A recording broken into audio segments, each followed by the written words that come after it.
Thank you for joining us, everybody. We're going to get our show started in just a couple of seconds here. Want to remind everybody, if you could just share this broadcast, we would greatly appreciate it because it would help us get more views and make the show a lot more exciting for live interaction. So please, don't forget to share the broadcast. We also appreciate all of your likes and comments. Thank you so much for tuning in, and get ready for Spit The Wit.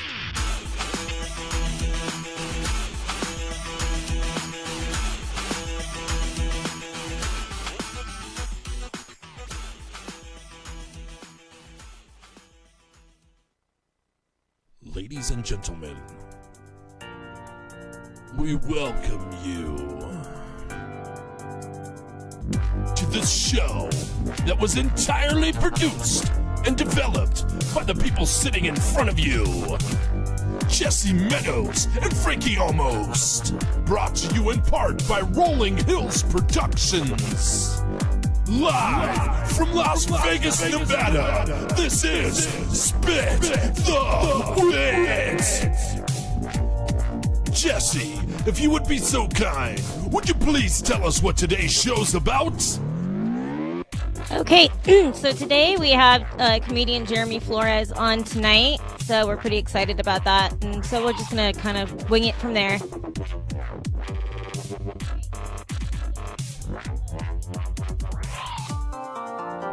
And now, here is your host, Frankie Almost. Yes. Let me tell you how lucky you guys are that we're even sitting in front of these cameras right now. We just all, were in the middle of this freaking robbery, and we almost didn't live. No, I'm totally freaking kidding you. No, I'm just kidding you. Jess and I had transportation troubles getting to the studio because my car is out of commission as of right now. So we apologize to Jeremy Flores, who is our guest right now. Jeremy, welcome to Spit The Wit, sir. Let me put the camera on you and let the people see you. Hold on. All right. Jeremy Flores, everybody. Yay! All right, so we got quite a bit of viewers. Thank you guys for sharing, all the people that are sharing. Jeremy, why don't you tell us a tiny bit about yourself while I share to a couple of pages and get some more viewers.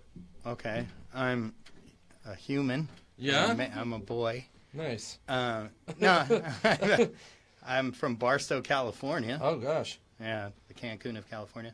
I've lived here about 26 years, and I am a local stand-up comic, and I travel to a little bit with it. Nice. So what was Barstow like? Were you, they have hospitals there, or were you born under a cactus? Or no, they have methamphetamines there. Oh, really? Yeah, that's our gross national product of Barstow. Awesome. So we're gonna get to back to our top situation here. As again, I apologize, everybody, that we seem a little frazzled because we really almost didn't get the show up and running today. We wanted to bring up something before we get back to Jeremy, so go ahead and take a breather, Jeremy, because I know you've been woo, okay, we're actually going live, yeah. So Jess and I received a package in the mail today, so we need to unveil said package because as we promised, we have a wish list on Amazon.com. Sorry about all the fumbling microphone shit. We have an Amazon wish list, and somebody actually purchased something, and we don't know what's in the box, so we're kind of freaking out, going, oh my god, is it a $600 microphone? Which we didn't ask for. But or anthrax. Or anthrax. Right. So we're gonna have Jess open that right now. Jess, this is a package from Amazon.com, everybody. This is a pair of scissors. We're going to open the package. What's that? This is not going to explode, is it? I hope not.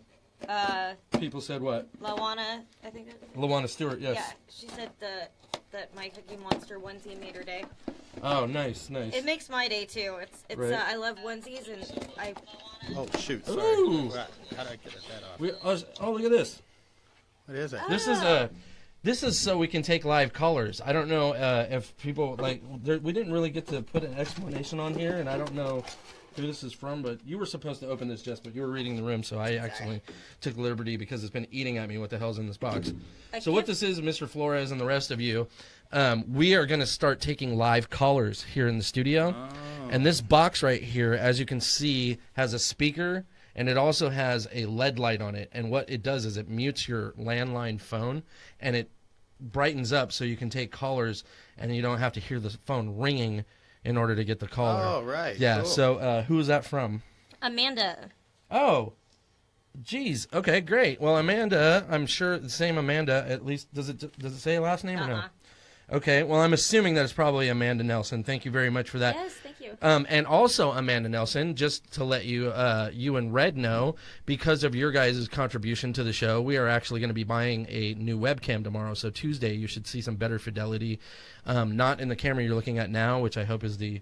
Yes, not this one, because this is the... We're going to do 3 of the ones you're looking at right now. Sweet. So one of the other ones, probably the one that's faced at the whole room. That's our worst camera. So thanks to you guys, we are going to be purchasing a new camera, and that the result of that will be shown on Tuesday. So thanks. We love you guys, and we really, really do appreciate it. This brings us one step closer to being able to take live calls, which would have been really cool for today's show, because I'm sure there's people that want to talk to Jeremy Flores live in the air and kind of like, you know, mess with you or whatever. Yeah. Right? Creditors. Right. Yeah, creditors. So let me switch back to where we can see all of us in one shot, which I don't remember what screen that is, and I apologize. Like I said, we are frazzled today. Okay, there's us. What's up? Oh, no, I was yawning. I always have to yawn. I thought you were all, I need to tell Jeremy. Oh, my God, I saw your last show, and it's so great. No. So, Jeremy, tell us a little bit about... I don't know if you watched the show, but just last week we were talking about how I was like, you know, my friend Jeremy, he was on a billboard. Oh, God. He was on a billboard. How'd you land that? And what the hell was that all about? That was in 2013. I was a headliner at Sapphire Strip Club. Okay. Yeah. So you were a dancer? That's what yeah. Headliner at Yeah, I Sapphire. used to have nice abs. But, no, I was a headliner there in 2013, and they did a campaign thing, and they had me on like 18 digital billboards. It's pretty cool. It was cool. And you know what came out of that? Absolutely nothing. That's, no. I already knew that, so I did disclose to my public. I said, you know, unfortunately, being on a billboard doesn't pay the bills. No, which is funny because billboard, no. No, billboard, no. Yeah. But no, I got to do some shows here pretty soon. Right. I'll explain those in a little bit. Dorothy Yale said, Jeremy, with a little exclamation point. That's my girl. She went to high school with me. Or I went to high school with her, I should say. Yeah. She was a cheerleader. Nice. I was nothing. Nice. No, she graduated a couple years under me. Okay, cool. She lives here now. She has a daughter, and they live here. Yeah, I think Vegas is the way to go if you were born in Barstow, because it's close, and B, you need to get the fuck out of Barstow. Oh, my God, you think? Jesus. I've been to Barstow probably 50 times, and I must say I've only seen the baños in Barstow. Oh, yeah. I just stopped there to go pee and get gas. Yeah, I never Del actually... Taco, the best Del Taco ever, by the way. Really? Yeah, it's different than the Del Tacos here. In what aspect? What do you mean? Something's different in the meat, the way the meat tastes, and it's bigger. It's less radiated or more Del radiated? Del Taco started in Barstow. I did not know that. Yes. Oh, yes. I didn't know that either. Yeah. That's cool. Well, something good, aside from you, did come out of Barstow. There's 3 great things that came out of Barstow. Del Taco, me, and the crack things that those plastic things that hold your pencils, like when you write. Remember, they were like a triangle. Oh, the yeah. rubber things. The guy that invented that was from Barstow? Absolutely. Okay, I do know a little bit of history about that. He had a little kid that he was trying to teach how to write. Right, yep. And the kid didn't, and at those times they had thicker pencils. Like the pencils were literally thicker for kids that were in preschool and shit. This guy ended up taking a piece of clay, like Play-Doh, and making a triangle and went, And by just making a rubber triangle, he became a millionaire. From Barstow. That's awesome, dude. Yeah. And so you're the next millionaire to come out of Barstow, right? Right. Shoot. I wish. Yeah, I got a show next week in Pendleton, Oregon. I have to drive 14 hours for one show and then home. Yeah. Yeah. So where the hell is Pendleton? It's almost by the Washington border. Oh wow, dude. And I'm leaving at Wednesday night during the night. Jeremy and I are both wearing these like beach shorts. I'm wearing pants. Oh, are you? Okay, I thought you were wearing that. I thought you were wearing the same thing Shorts, as I was. Pants, whatever. Yeah, but we're not going to be able to wear that kind of shit up there. That's for sure. Oh no. It's cold. Yeah, it is cold up there. And there's deer and elk. You're also doing some trivia stuff around town. What's that all about? Yeah, I host 3 trivia shows, or actually the 4th one starts on the 19th, Sunday at Mr. D's, or CD's Lounge. Whoops, sorry. Oops. CD's Lounge. CD's Lounge, it's on Pecos and DI. Okay. That's going to be from 6 to 8, and all the other ones are from 7 to 9. Got one Monday at Eastring, Tuesday at Barcode. Okay. Which is on Flamingo and Maryland area. Right. And Wednesday night, of course, is Shakespeare's Grill and Pub. That's on Coronado and Eastern. Okay. And that one gets really busy. There's like 20 teams there. Nice. For trivia. Yeah. Okay, so to touch on the trivia thing, follow me through this, and then we'll get to the punchline or the question. I just used punchline because you're a comedian, so you would understand to wait for the punchline. All right, so as people know, there are places out here called Buffalo Wild Wings, and they do that electronic trivia, and there's also other bars that do that too. One of mine is like that. Okay. That's Tuesday night, where it's on Remember a when I pad. said to wait for the punchline? Oh, I'm sorry. All right. Sorry. So as far as like the electronic stuff goes, a lot of people have known about that to be in town. Red and I actually talked a little bit on this during a spontaneous impromptu thing where he was on the show, and that is that we don't like electronic things. Like they're trying to replace everything, like electronic checkers, electronic trivia, and electronic freaking karaoke machines and stuff like that. But you need a host. Right? To make your show interesting, and that's why we need somebody like Jeremy Flores in there. Yeah. So what I wanted to ask you, here's the punchline. What does your trivia entail that makes it more exciting than those silly electronic things? Like, what do people expect when they come see your show? Well, like when I do it, you're setting the tone and the pace and everything, and throw a couple of ad-libs in there. It's just about making an aura for the room. It's even like doing stand-up. It's just a host is your conductor. Right. Your host it keeps the pace, keeps everything. Questions need to be answered. People who've never played, they come up, hey, how's this work? You just explain to them.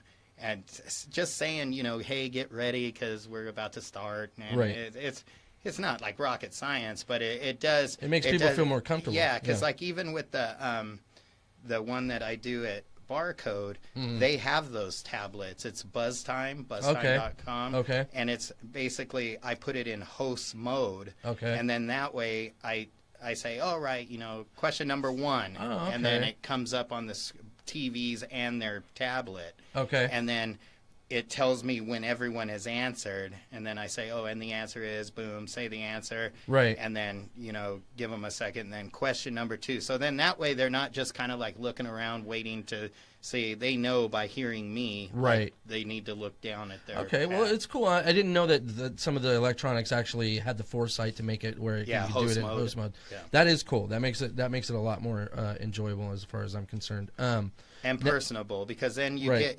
afterwards and during you talk to the people, and then just charismatically, they start to like you and they come back. Right.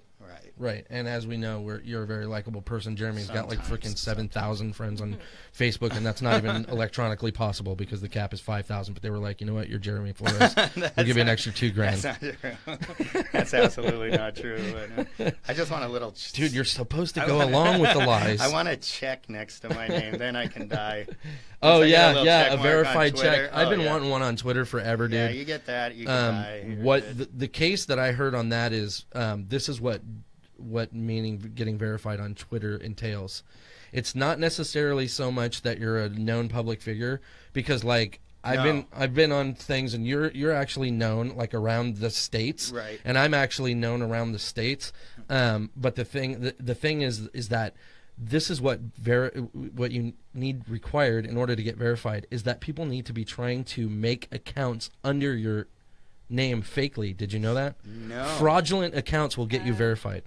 Really? So what you need to do is go home and start fraudulently making Jeremy Flores things with your likeness, and you'll probably get verified. Oh. However, you're going to have to be careful of that, because I don't know how, like, the logistics of it and how legal it is, because now you're actually committing some kind of fraud. Right. But it's it's kind of like it's frowned upon frauds. Right. Yeah. So for those of you that need emails or something. So when I found that out actually back in 2010 or something, and I considered it, but then I was like, you know what? I wonder how many fraudulent accounts you have to make in order to get verified. And I was like, I don't think I'm going to go down that road. So I just decided not to do That's it. a weird way to, isn't it? get, I mean. That's why you need to be verified. See, it's not because you're so famous. Right. You actually need to be verified because people are making fraudulent accounts on you. That does make a lot of sense. Right. See, Jeez. Knowing things, it's algorithms, man. Yeah. Yeah. So if they start getting pinged with Jeremy Flores accounts there we go. from all over the world, so you might have to get some kind of VPN or something. I'm gonna look into that because I know Facebook is way easier. Watch how many accounts get verified tomorrow because of this. Come on, you guys! Because I just told them, okay, yeah, if you use a VPN, do you know what a VPN is? Mm-mm. Okay, a VPN actually blocks your freaking IP address from internet sites. Oh. Yeah. So you can actually look like you're signing in from Russia or signing in from Barstow if you wanted to. That's like spy shit. Yeah, it is. Those aren't illegal, by the way. VPNs aren't illegal. Yeah, I need everybody to make a Jeremy H Flores Twitter. Right. Like immediately. If a human on this earth could get his friends to actually get involved in what his movement was, which is really hard. Yeah, which is really hard. That actually probably would work if you got people around the globe, or at least the United States, to just start making fake Jeremy Flores accounts. You'll get verified, dude. Yeah, I think I'll start in Guatemala. But see, here's the thing. You said that's what you wanted before you die. After you get that check mark, we have to kill you. Yeah, that's fine. That's fine, because then I don't have to deal. It's just my grandpa, he was verified. Yeah, that's good. That's cool. Right. So here's a question every comedian hates, but or not that they hate it, but the answer is always something that's like, oh God. How many times in your life when you've told people that you're a comedian, they want you to instantly say something funny, they like say, on the spot? Hey, tell me a joke. Oh God. Right? Yeah, that's why you tell them that at the end of your conversation when you're about to leave. Even I drive for Lyft too, and even in the Lyft, I tend to never say that till I know we're almost there. Yeah. Yeah. Yeah. Yeah. Always. Because it always comes up. I'll say, "Where are you from?" And they'll say, "Oh, I'm from Boise," and I've been there. I've always been there. So I'll say, "Oh, have you ever eaten here, eaten there?" Blah blah. And the blue football field. They'll say, "Oh, you've been there." Why have you been there? Right. That's when it's like crap. Right. Yeah. But I'll say probably 40% of the time they'll say, "Oh, tell a joke" or something. Same thing happens with singers. As you know, I'm a singer, and people will just be like, "Sing me something." Sing something. And when I was young, I indulged, because I was trying to pick up chicks and stuff like that. So I'd be like at a party, it's boring, and it starts to really like become this question that you don't. Here's the funny thing. Why don't people do that to other people? Like if they're a secretary or something, they're like, I brought a typewriter, type something. Yeah. Prove it. Do longhand. Yeah. Shorthand. Whatever it is. Longhand. Dictate while I talk to you here. Yeah. No, my fear is that the joke will always suck. Like you'll say it and then it's like just silence. They're like, "Oh, okay, well, we gotta go. Just go ahead and pull over here." And then that's the thing too, but is 2 like miles away. No, we're good. As a comedian, you know what kind of room you're working. Like if you're going to a kid party or you're going to, a gay club or whatever the case may be. Right. So all jokes aren't going to be applicable to the people that you're talking to. No, exactly. Yeah. I kind of know how to do that though. Yeah. I mean, like, just off the cuff, if somebody was to say, "Hey, tell me a joke," and you're like, 2 Jews and a rabbi. And they're like, "Hey, man, I'm Jewish." And then you're like, "Oh, well, instantly you're not going to like this joke." No. Yeah. And you got to do some repair work. It's like you got 2 Jews and a rabbi won a lot of money and are going to give it to you. Comedy-wise, what's your... I want to start with the humiliating and work up to the epicness. What's your most humiliating gig you ever did, bro? I've got it right in my craw right now. I knew you would. It was the second time I ever did stand-up. Okay, so the first time I ever did it, my buddy signed me up for an open mic with Davey-O. Davey-O, yeah, okay. And he was like, "You have 2 weeks to practice." Because I had this notebook since I was like 16. And so I'm in there, I got stuff on the walls and dry erase markers. I'm like, oh, yeah. So I get this like 10-minute bit. I had like a 15-minute bit. And but forgot 5 minutes. I tell you right now, people, if you're thinking of ever starting stand-up, pop your cherry on stage with like a 3-minute Don't try and write an HBO special. Yeah. I mean, Okay. I'm saving you a lot of humility. Okay. So I do this 15-minute thing, but I had like 100 friends there. Like, Okay. I'm serious. Like, I Okay. had 65 people there. And I started forgetting stuff, and then I'd get back into it, and they were just like, yeah. And I'm like, yeah. Like, I'm just feeling it, right? So the hype was there. Yeah, the hype was there, and Okay. they killed it for me, I guess. And then I had a video somewhere, I lost it. But then the second time I ever had to do it, so I've got balls the size of Southeast Asia now, because I know that I'm a natural at this. You know, the first time, killed it. I get asked to do a comedy contest at Comedy Stop at the Tropicana, and that's where the Laugh Factory is now. Okay. So I go up against these two ladies, and one of them I know, and she ended up doing okay later, but not like really Not doing big time. anything. Yeah. No. Okay. So I'm on stage, and Jimmy Walker is the host. Nice. JJ Walker. Dynamite. Right? Yeah. Dynamite. So as he comes out, he tells me, "Remember, don't cuss." And I was like, there went half my show. oh crap. No, it really scared me, because I was like, What if I accidentally and said he the was F just word? messing with me from what I heard later. Man. So I go out there and I start doing this thing, and after one of my jokes, I heard a girl go, "Aww." Like, it was just silence in this Like room. you were a wounded puppy? Yeah, so I'm just selling it. And the other two girls go on, and so they go, "Okay, we're going to bring out the comics, and we're going to put our hands over their heads." It was Mike, what's his name, was the other host. And right before I turn the corner to go out there, I hear a guy say, "I hope they didn't pick that guy, because he really sucked." Oh, man. I heard that. Gosh. Like, right as I turned the corner, they put their hand over me. There was like a... And then the other girls, Thanks, so one Mom. of the chicks won.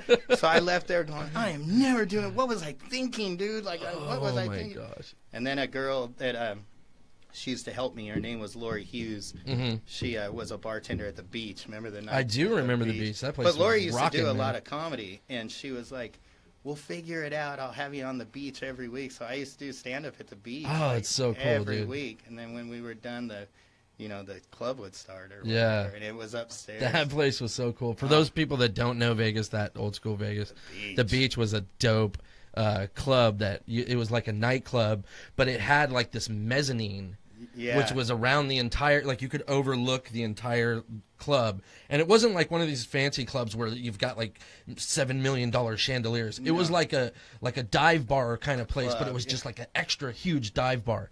And every freaking night, it was so cool, dude. So this club would like literally be going off until like 6 or 7 o'clock in the morning. And they would like throw those napkins. No, well, they'd throw The bar napkins, napkins. and then they would put toilet paper on that like broomstick, remember? Yeah. And the bartenders would hold oxygen tanks and shoot the toilet paper out across I mean, every freaking night in Vegas was a rainfall of napkins and toilet paper. Oh, yeah, over you. it I'm was talking fun. about I love serious that place, amounts. man. Like the Beach. floor would be this deep in napkins and toilet paper by the time they were done, and this was every freaking night. Oh man, that place was a blast. Like, Yeah. they did.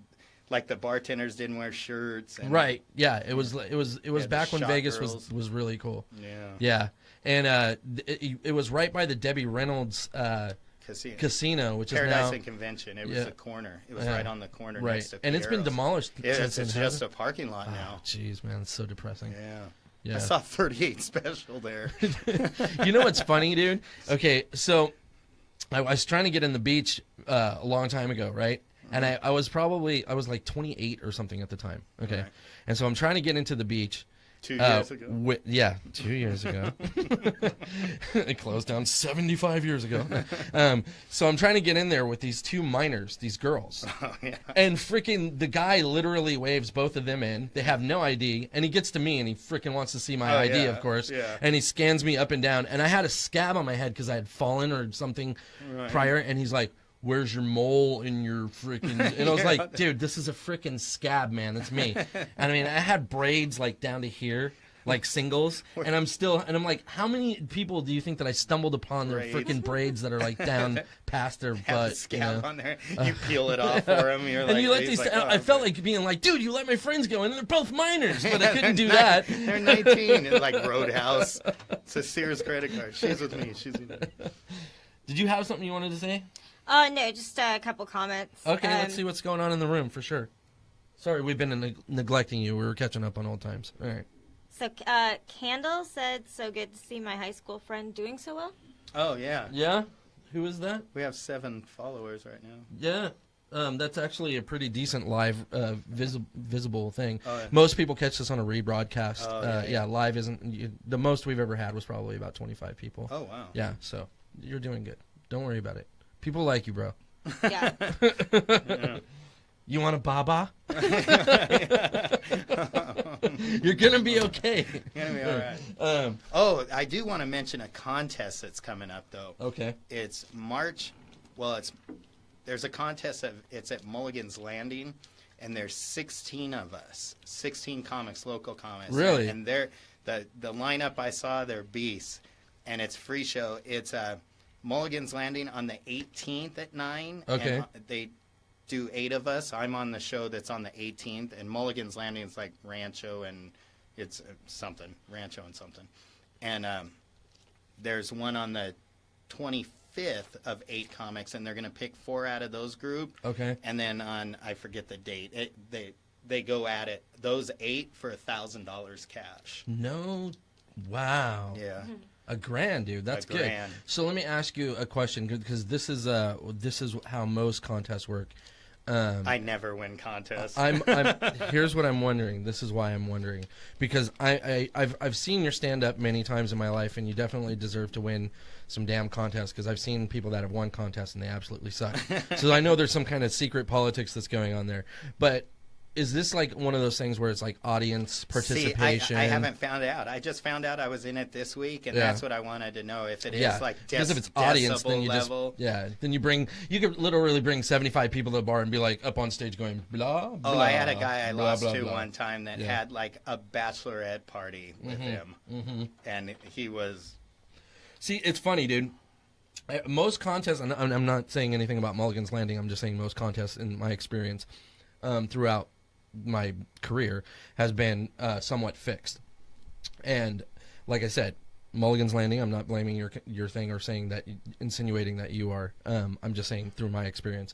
So I used to have a lot of karaoke contests, okay? Right. And most of the times the bar owners would be telling me, hey, that person brought more people, right? Make them win, kind of thing. And the bar owners were doing that type of stuff to me. However, the one time I was at Royal Frog, which is no longer in existence. Oh, I remember that on Spring. And I freaking brought all the people that Golden Palm, the hotel had closed down. Right. We squeezed like freaking 200 people in that room. I am not kidding you, dude. We were like this, and the room was not much bigger than the room that we're in now. So, and they were squeezed in there, and I had the most fair contest I have ever put together because the bar did not care. They just were happy to have 200 people there, and so I had this contest and.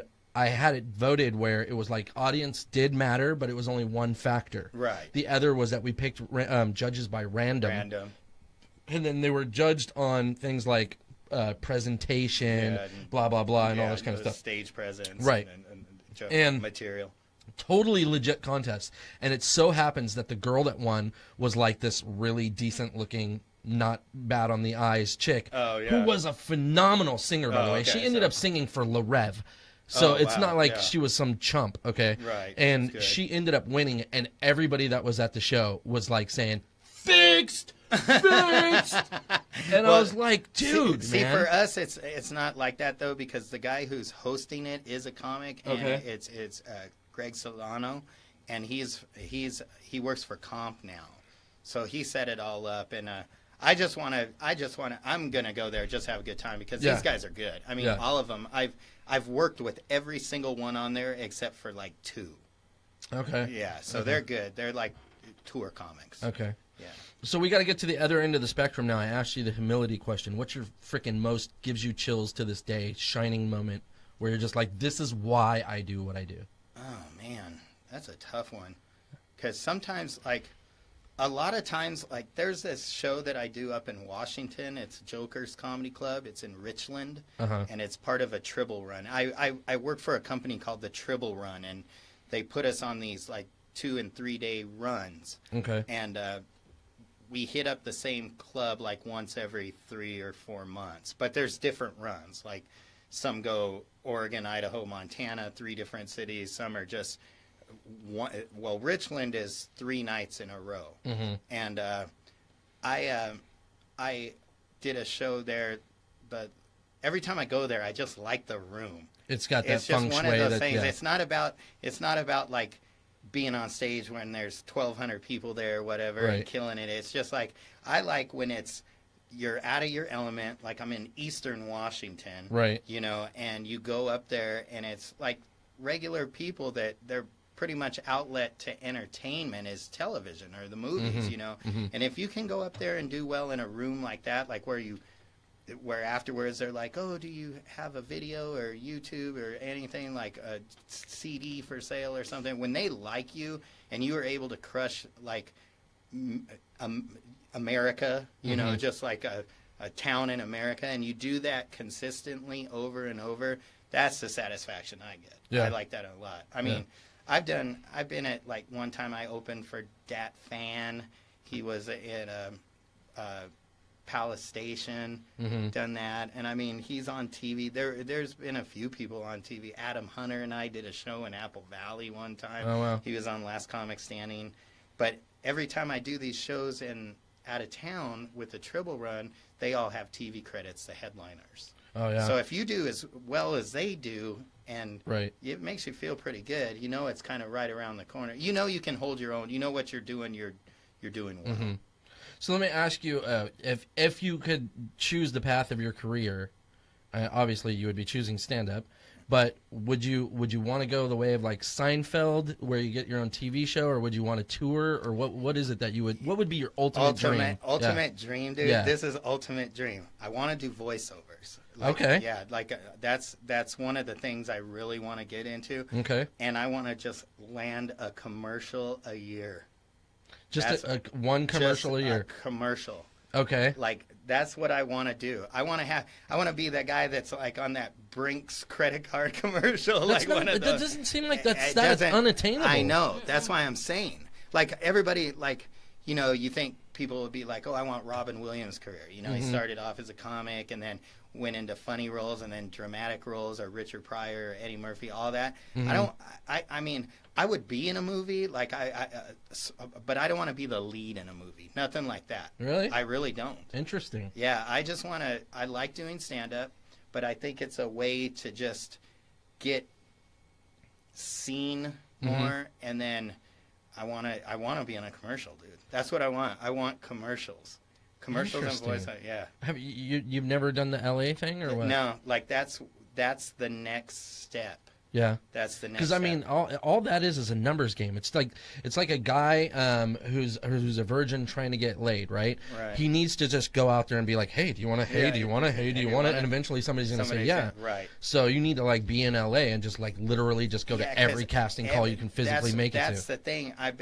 I have the websites and stuff that have the casting calls and stuff, and that's my next thing. Okay. By this summer is when I wanted to start going down there. Okay. Like once or twice a month. Yeah, dude, absolutely, and just go on casting calls, like, and go on as many as you physically can. Yeah, because see, my other comic friends that live down there, when I go down there to visit them and stuff, they're not really into that.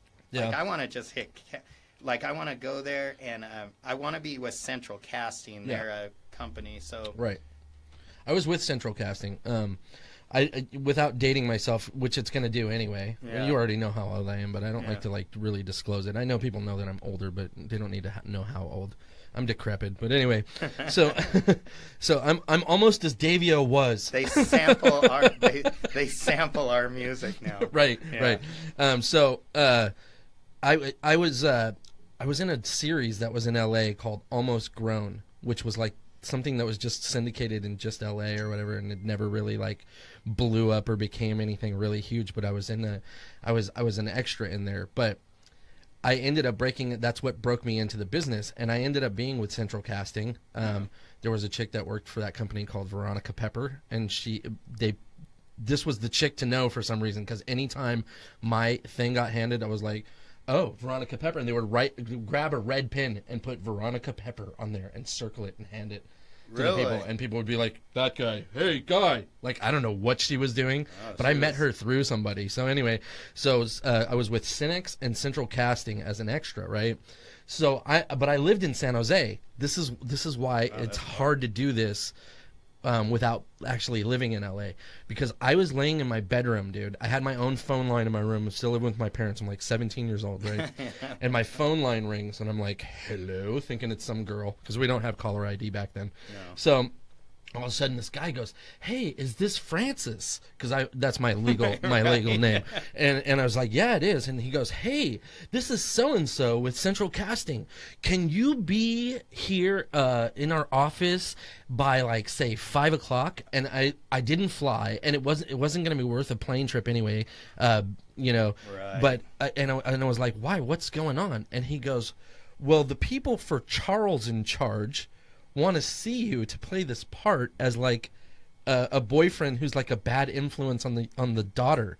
And the daughter on that show, I don't know if you remember, but she was freaking hot, right? Yeah, that was and I know her name. And I was supposed to play this guy that was a bad influence on her, like because I had long hair and everything. They wanted me to like wear leathers and be like, "It's okay, babe," right, and stupid crap like that. And I was like, are you kidding me? So I'm like, I was going to be in Charles in Charge, dude. And so I'm like talking to the guy on the phone, and I'm yelling for my mom down the hallway. And my mom's like, what? And she's carrying groceries, and she doesn't understand the urgency of this, right? And the guy on the phone's like, oh, I didn't realize that because they just dial phone numbers, whatever's written. He's like, I didn't realize that your area code, that you were so far away. He's like, don't worry about it. It's not worth it for you to come down because you're not a definite, but you were in like the top 6 people they wanted to see. Oh. And I was like, but, Mom, and the guy ended up saying to me, he's like, don't worry about it, man. We'll just call you and blah, blah, blah, blah, blah. And that was like the last call I got from LA because Central Casting, even though I had that Veronica Pepper credit, they were like, lives 800 miles from LA. Yeah, see, with cell phones now, it's right. When I go there, go get an LA phone. Oh, no. When I go there, I'm going to say that I live in LA because now there's lots of catch action there. They have the on Facebook. It tells you what they're looking for, and hey, do you have a white Toyota Yaris and look quarter Hispanic, and if you fit this mold, then send your submission. Right. And you do that once. It's like doing a police lineup, but for good things. Yeah, but on Facebook, you can do it on Facebook. Yeah. So they not only ask you what kind of car you drive, because they're trying to find out if are you Hispanic and do you drive a white. They say if you have it for whatever scene they're filming. Right. Yeah. Like, it's kind of weird. Yeah. Sometimes they'll seriously the Central Casting wanted to know what kind of car I had because sometimes they'll just want to take your car and use it in a movie. They're like, hey, we see that you have a convertible, blah blah blah. Can we just take it for the day? And you're like, yeah. So then you could watch a movie and be like, there's my wasn't me, but that's my ride. That wasn't me, but that was my ride. Yeah. It's funny because there's this old movie where there's have you ever seen Can't Buy Me Love with Patrick Dempsey back in the day? That chick just died. Yeah, so sad, dude. I love all of them, dude. I'm friends with a lot of them on Facebook, the cast. Yeah. And I used to hang out with Gio. Yeah, I used to hang out with him. So anyway, they had a Mustang in that thing, and it had like this little dent in the side of the Mustang. I don't know if you ever watched the thing, you'll notice it. And I often wondered, because this was right around the time I was getting into Central Casting and everything, if the person whose Mustang that was wanted to be able to have his Mustang be identifiable to his friends, so he took like a mallet and put a ding in it. Like, ding see, in that's my car. See? That's a ding. It's right there. He may have. Yeah.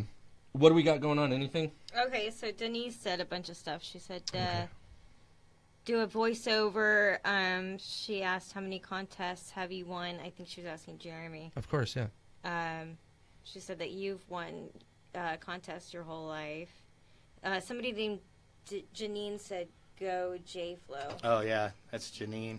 J-Flo, that's funny. Yeah. No, just kidding. That's Janine Del Grosso. She's a friend of mine. Yeah. She's a school teacher. Oh, yeah? Now, you came to one of my events and brought your entire reunion. Do you remember that? Oh, yeah. Yeah, that night was really cool, dude. That was fun. Yeah.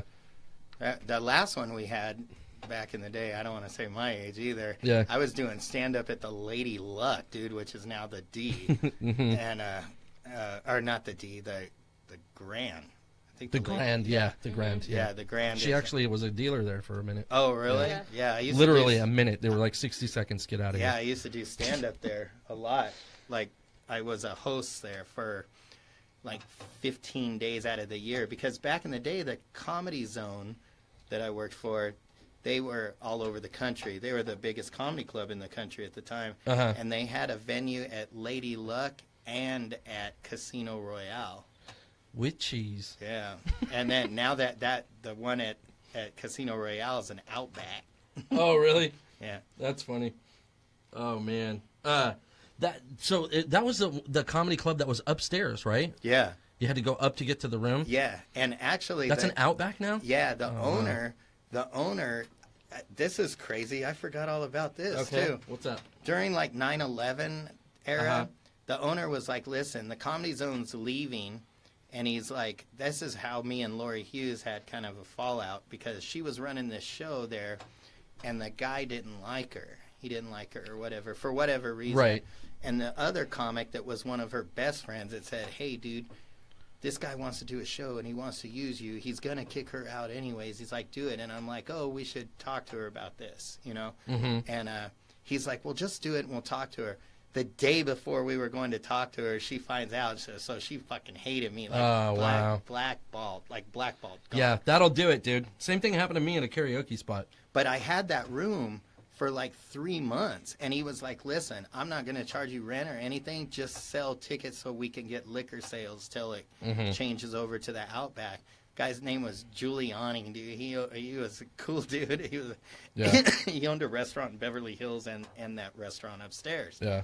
So I would stand next to the timeshare guys, barking tickets, and I would say like, "Oh, they're $5 comedy show and stuff, or $10 comedy show, whatever it was." And then what would happen is everybody'd go to Improv and see that it was like $34.95 a ticket, and they'd come flying over to our show. So at the last minute, I'd have these like 40 people wanting to see this comedy show, and we'd do it because I couldn't headline. I wasn't that caliber yet. Yeah. But my friend Rich Strong would. So I would have him, another friend as a feature, and I would host. Oh, man. And we did that for like 3 months. It seems like it would be the ideal hookup, dude. A, you're on the strip. B, you know. Yeah. So, I mean, but the thing was, it was during 9/11, and like they were selling rooms at Mirage right across the street for $40. Dude, I remember that. Circus was selling them for $16. Yeah, dude, there was no one in town. Like the streets were barren. Yeah.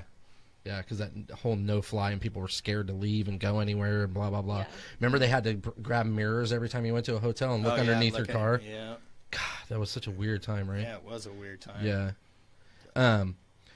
Yeah. So, where's your next gig at? When is the next thing you're going to do? The very next gig is at one in Oregon.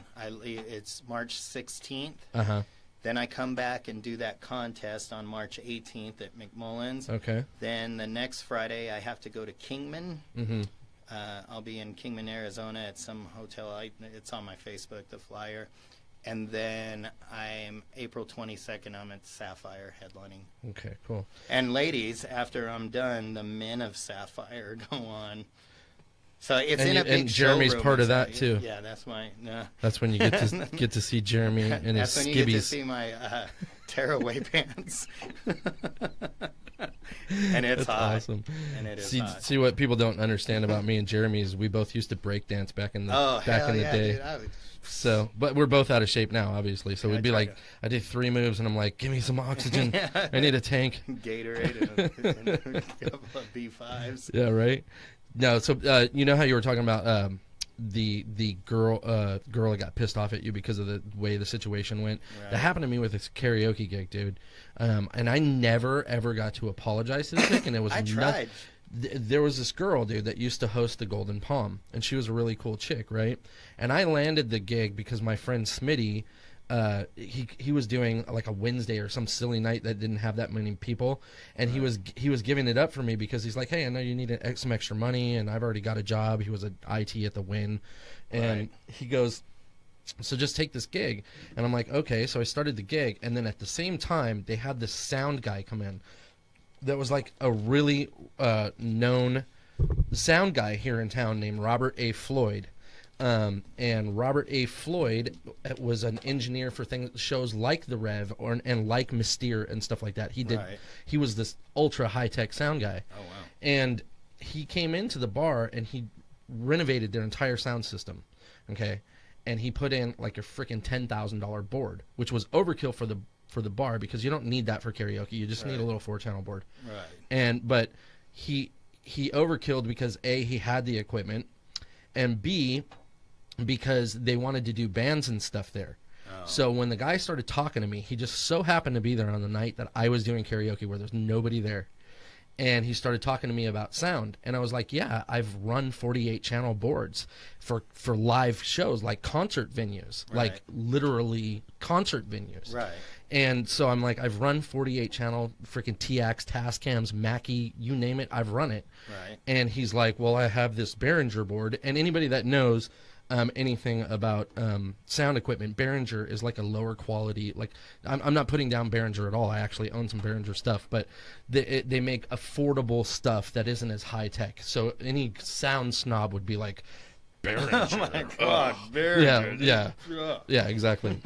So, but anyway, he's like, I've got this Behringer board, blah blah blah. And he's like, show me what you know. And so I started like isolating the channels and freaking EQing stuff, and then running like loops through the FX machines and stuff like that. And right. He's like, you're my guy. He's like, I've just been talking to them. He's like, every person that's a karaoke person doesn't know anything about sound. And I'm like, well, I've been doing sound in professional studios since I was 15 years old. Right. And he goes, well, you're my guy, dude. I don't want anybody else touching my equipment except this guy. And he pointed to the owners of the hotel and said that. So they had no choice but to get rid of the chick that they were going to get rid that was my senior. Right. And so she came back the next day and she didn't have a job. And I was just sitting there, and I'm like, I'm sorry, I don't know. And she stormed out of there, and like, you know how small Vegas is, dude. People like hate it. They just blah blah blah, and like for those people that don't know about Vegas, it's a very like small town mentality with a town of 2 million people. Yeah, but if you cross somebody, when you cross somebody, people know. So I caught shit for that, dude, for like a freaking year and a half from people that never should have given me shit for it, because all I'm doing is trying to feed myself, you know? Right. And I was making money hand over fist at that point because they upped my price from what she was getting, because now I'm responsible for freaking like $25,000 worth of equipment. Right. So they're like, no, we've got to pay him a decent wage so that blah, blah, blah. And now next thing you know, I'm like freaking, I'm rolling in the dough, dude. And everybody hated my guts, dude. Yeah, no, everybody. She was, but it wasn't my fault. I mean, it wasn't. The guy talked me into it, and the guy was her friend. I was like, dude, you need to talk to her. Yeah. And I mean, it all worked out. I haven't talked to her in like 20 years, but oh well. Did you have something? Let's see. Jared said we grab mirrors and check underneath our cars every night in Barstow. Yeah, my friend. But you're checking for crackheads, right? You guys are. The Barstow. Oh my God, it's changed so much. The thing about Barstow, dude, is like every time I've ever driven, it has blown up. It's gotten a lot bigger since like the late late 80s, early 90s and stuff like that. What happened was the city council wasn't allowing new businesses to come in there. Like, if I'm correct, all my Barstonian friends, like it took them a long time just to get Walmart. Right. Like when everyone else had Walmart. So everyone was going to Victorville. And Victorville is like, it's huge, man. And Barstow just kind of left in the dust. Was Barstow the town that was Aaron Brockovich? Yeah, but that's Hinckley. That's it's a suburb, but yeah, it's Barstow. That explains a lot. Yeah, it explains a lot about you, Jeremy. It's like Chromium 6.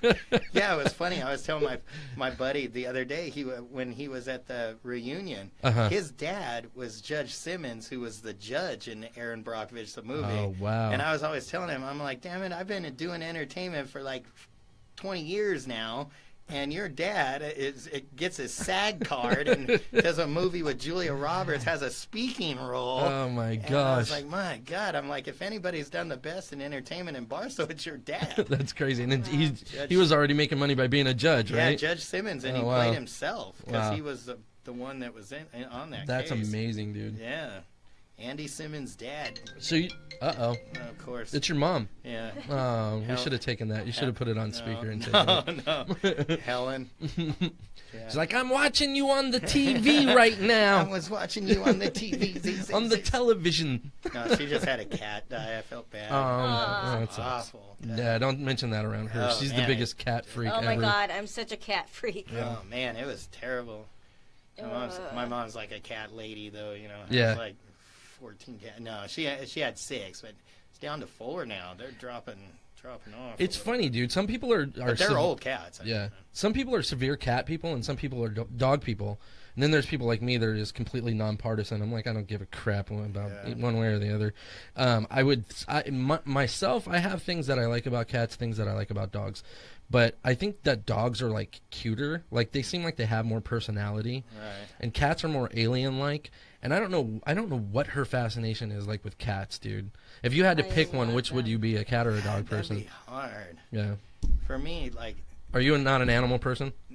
Not really. Me either. I had cats all my life, you know. So I mean, like they're just kind of there. It's like it's the smell, like in the Matrix, right? Mr. Smith. It's the smell. Right. The smell. No, just I don't know. I just don't like. I'm not into pets anymore. I mean, if they're there, like I'll play with them and stuff. Right. But like overall, like we have 2 cats at our house, and they're fine. They do their own thing, but they actually have their own room, like where the hair and all that is. It's not like, you know, like most cats, like when you have a small area and you put 6 cats in it, there's a lot going on, you know, with the litter box and all that. And what did you want to say? I know we're talking about cats, so you want to chime in. What? Oh, no, I started to yawn. I just have that problem. Is that the same thing? It's every day. You're part of the show. I'm over here yawning. Yes. Well, for some reason, I mean, I have problems yawning lately anyways. Yeah. But I told you the last episode, your brain needs oxygen. That's what that means. Yeah. And I wonder if it's because I'm just sitting here. You're a blonde breathing. female, so obviously you need a lot of oxygen for your brain because, you know. I know I need oxygen for my brain. But okay, so here's the thing about animals. Getting back to animals, and I don't even know why we got on this topic, but I had dogs and cats growing up. I didn't care, you know, too much for any of them when I started getting older. It was just kind of like, you know, it's not that I didn't like them or anything, but I was like, I never wanted to get another animal because they don't live long enough, and then you got to go through the heartbreak. See, that's what I'm saying. I get too attached, man. Yeah. And like I see my mom now, like getting beat up every year over one of her cats dying. That's what I mean. Like I didn't mean that I don't care about the animals. I just meant that after they were gone, I didn't care. I was just like, that was then, this is now. I don't ever want to do that to myself again because I freaking, you know, broke down and all that crap.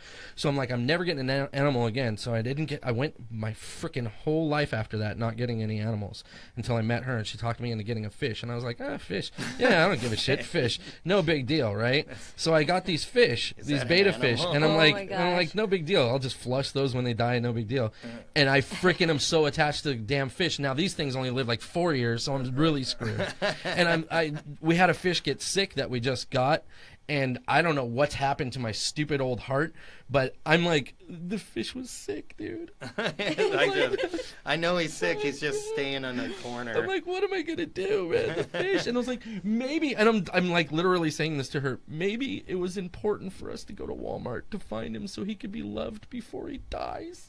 And then I'm like, somebody just shoot me. Yeah, no, what the hell? So cute, though. I just don't like the attachment. You know, after a while, like. I don't know. It's just I've had them all my life. I've gone through so much heartbreak between dogs dying and cats dying. Yeah. And I mean, it's cool. Like I said, we have 2 cats there, and they kind of do their own thing.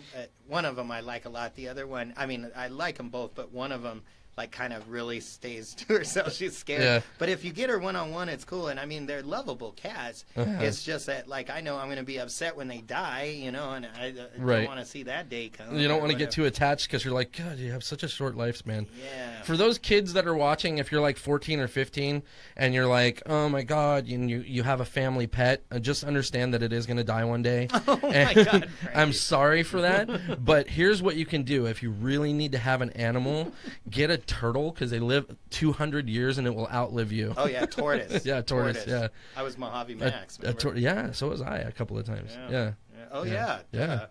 And we are old. We dressed up as a tortoise, Frankie and I. We have both been Mojave Max. We are going to heaven, though, because we went to, like, children's hospitals and schools. Right, and made people's days. Kids. We do some good stuff, dude. Yeah. It's too bad that it's behind a mask, but yeah. Yeah. It's hot as hell. It's funny. You know what's funny? Here, I'll tell you guys what's hilarious. And Jeremy, because of the fact that he's done the Mojave Max, can vouch for me. So you spend all day. Okay, there's two things that's really funny about being Mojave Max. And what we're talking about is there's this mascot here in Vegas that's named Mojave Max. And we're like basically like in a Mickey Mouse kind of costume at Disneyland. We're like dressed up in these hot ass costumes in 110-degree weather. So here's the two things about it. The funny thing is a lot of times people will because everybody wants to take pictures with you when you're Mojave Max. So the person taking the picture will be like cheese, and you're inside the costume going, and you're like, oh yeah, I probably don't even need to be smiling for this picture because I'm wearing. I know, I'm smiling them all. And the outside is just so ridiculous. Dumb. And the other thing is, you spend the entire day like at this event, right? So, and every kid and every freaking human being is coming up to you, hugging you, and you're waving to everybody, and you're like, hey, what's up, guy? And everything you do is hilarious and awesome.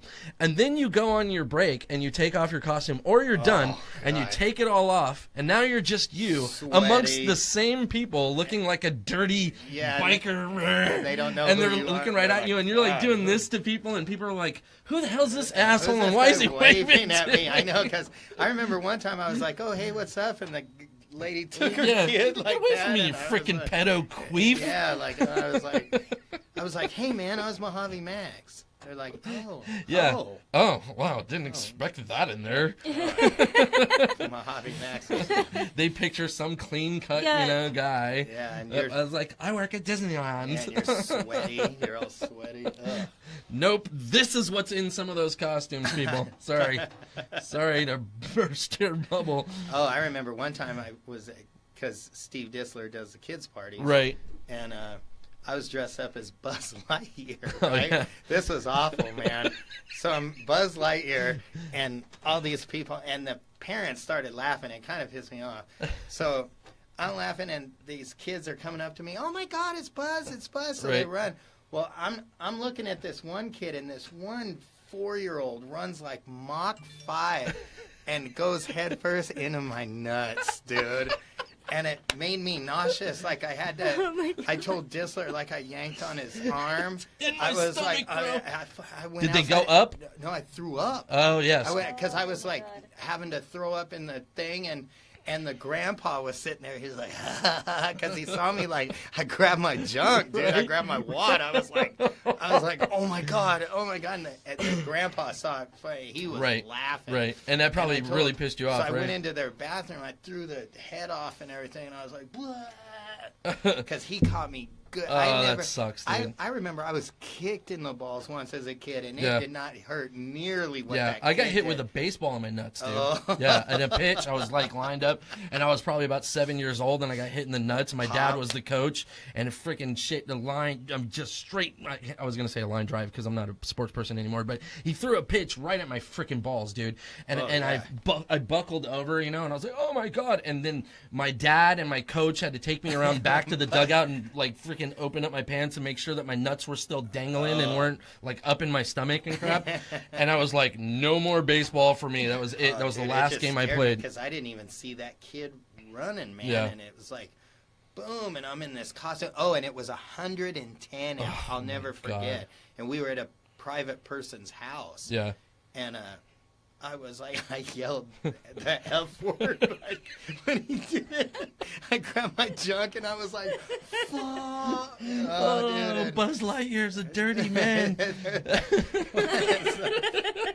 And Dissler, man, like, yeah. Oh, God, you could see both sides of the coin. I mean, obviously the grandpa's got to laugh. Could you imagine being at a kid party and one of your siblings or something goes and runs heads into Buzz Lightyear's balls?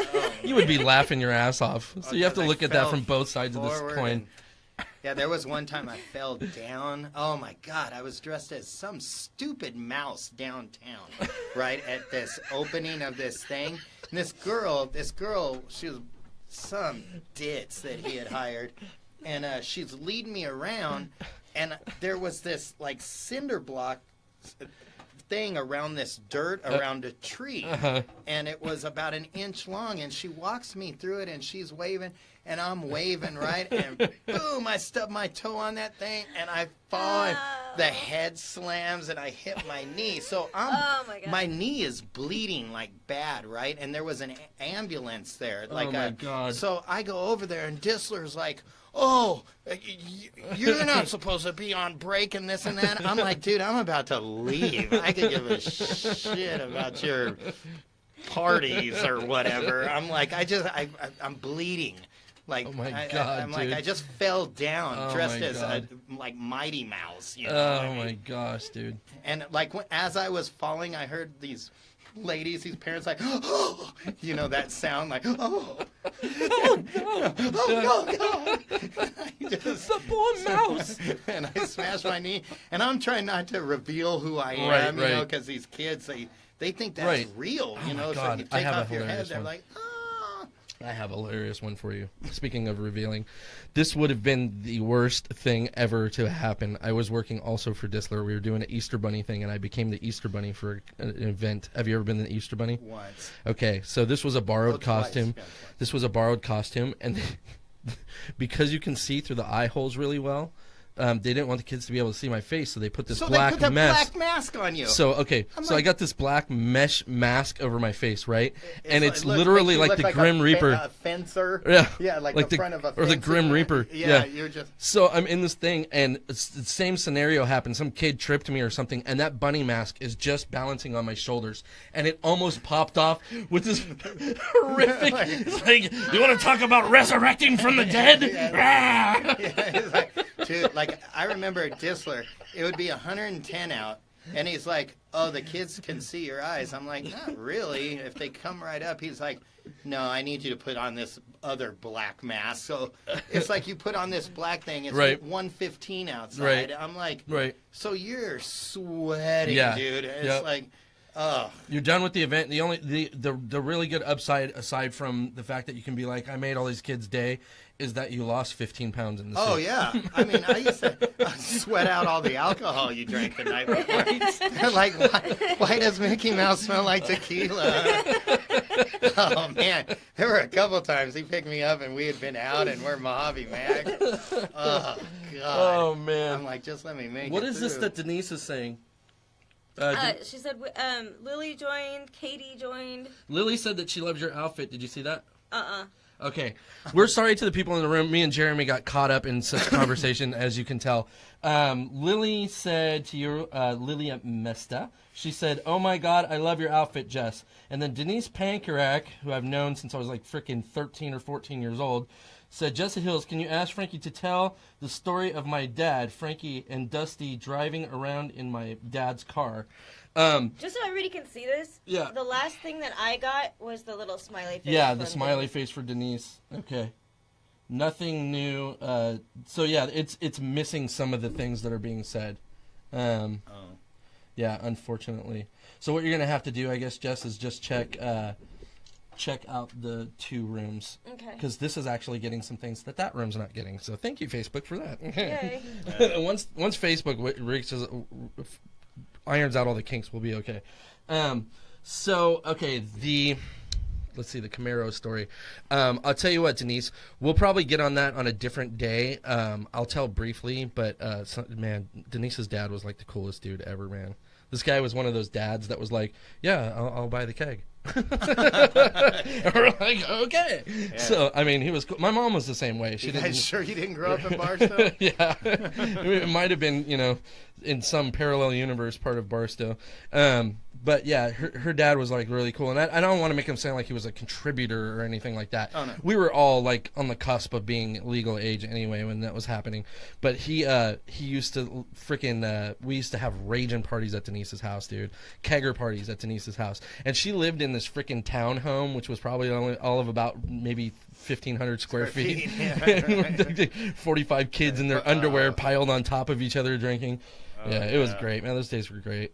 But yeah, we used to. He would. He had this IROC. Remember IROCs? Oh yeah. And it had these T-tops. Oh yeah. So he would have me and Dusty in his IROC car, Z. and I had a video camera. It was like stolen from Zach Morris. It was one of those on the shoulder, weighs Right. more than your mom kind of thing. Right. And it's freaking on my shoulder, and Carrying a keg. I'm sitting on top of the T-tops driving around town. It's a wonder we're alive. Oh man. Yeah, her dad was such a cool dude. Unfortunately, had passed away a few years back, and man, that was devastating news. Oh, bad. Yeah, I don't want to get into that so much. So, but yeah, Denise, your dad was definitely a huge, freaking cool part of my life, and I have videos, Denise, that I need to put on Facebook of those parties at your house. Some of which you let me borrow like 20 years ago, and I never gave them back. So, I'm gonna be posting videos of like my past, because I have like over 400 videotapes of things that because I always had video cameras because I was a spoiled little rich kid. I wish I'd had that. So I had video cameras like all the time, and I have throughout my entire life, like almost every Christmas there is documented. That's what I mean. These kids are so lucky They nowadays. they have no idea. They're gonna be able to see like videos of them when they're Right. little and walking. And, Right. And all that What I stuff. saw something on Facebook. I can't remember if it was a meme or something to that effect, but somebody basically said, you know how like your parents used to be like, we used to walk up to school uphill both ways yeah. in the snow. Are the kids of now going to be like telling their kids, we didn't always have internet. Sometimes it would just go down for no reason. That's how when I went to college, I didn't have internet. Yeah. There was no such thing. You actually had to write. Denise, if you ever come to Vegas, we should get you on the show, and then we could talk about those and play some of the videos live here on our show. That would be fun. I know that you're a traveling woman. She does sales. Are you still doing the Hawaii tour thing? She sells Hawaii, what am I trying to say? Like vacation timeshare kind of things. Oh. Yeah. She's doing really good at that. So I sent a couple people her way. What's that? I said nice. Yeah, she actually, Denise is one of those people that I admire in life because I don't know about you, Jeremy, per se, because you and I have been grounded to Vegas for a long time, but I'm one of these people that likes to stay where I'm comfortable. I'm too scared to just up and leave. Like, up and leaving for a vacation is one thing, but just up and moving kind of thing. Oh, yeah. And I've always been scared of that because I'm like, I'm so deeply rooted here. There's no way that I can just up and leave. Right. And her and my friend Eric and my friend Denise like lived in San Jose and very, she had a comfortable life, and she just finally one day said, I'm moving to Hawaii, and just got up and left, and she lived there for like freaking 12, 15 years, some shit. Oh, wow. Yeah. Just nomadic. Yeah. You get bored if you're in one place too long. I've always admired that. Never had That's the why I capability like to do stand it. up, because I can leave here sometimes. Yeah. Okay, so I'll tell you what, Jeremy, I am so happy that you finally got to be here, and I'm sorry that we took a long time. It was fun. Before we get out of here, I want you to one more time plug the next couple of shows that you want to plug. Okay. And if you have any... Well, first, it's Jeremy H Flores on everything. Instagram, Twitter, website, all that. Okay. The website's being worked on right now, but it's there. Instagram, Twitter, Snapchat, Tumblr, all that crap. Okay. And a Facebook page and a profile. And then there is... If anyone watching is going to be in Pendleton, Oregon, this day before St. Patrick's Day, I'll be there. And then when I get back, make sure you guys come to the Mulligan's Landing show on the 18th. That's going to be pretty cool, man. The lineup I'm with, I don't even know if I could make the top 4. I'm serious. That's how good these guys are that are doing it. I'm going to try my best, but it'll be a great night of fun. There's 8 comedians. It starts at 9. Mulligan's Landing, and then anyone in Kingman, Arizona, On the 24th, I'll be there, and then Sapphire, April 22nd. Dope. Thank you so much, Jeremy, for coming out, man. We No really problem. appreciate Yes, it, thank dude. you. Yeah. And guys thank for you. having me. Of course, dude. Of course, always. And we are Like going to my have. shirt, Oh, let me see that again. Hold on. Burgertron. Let me go back to you. Hold on. Burgertron 1984. Hold on. We're Nice. not on you yet. We're not on Oh, you yet. okay, hang on. There we go. Here it All right, is. there we go. There we go. Burgertron Burgertron, nice. 1984. I don't know. I like these kind of shirts when you go on stage for stand-up. Like, Right. it's just kind of retro or Right. whatever. Mm-hmm. Yeah. I don't know why I did that right now. That was just crazy. And before we sign off, which is what we're doing, Jared Martinez said, "Are you doing anything at Rosita's, Jeremy?" Oh, dude, I was going to tell him, yeah, we need to set one of those up. I'll talk to Jerry in Barstow. Yeah, Dope. Jared, he hosts a lot of times, but this time he's going to feature Cool. when we go there because he killed it last time. Nice. Okay, Jeremy, thank you so much, dude, for coming out. No problem, man. We totally appreciate it. Yeah. And to the rest of you, number one, we do have an Amazon wish list, and we typically post those in our broadcast, so we'll post them in the comments once we get home and everything. We want to thank Amanda Nelson for this because this is a first step into taking live phone calls. Literally only need a $40 more telephone that has a line out. So we can start wouldn't that be cool, dude, to have take live phone calls on the show?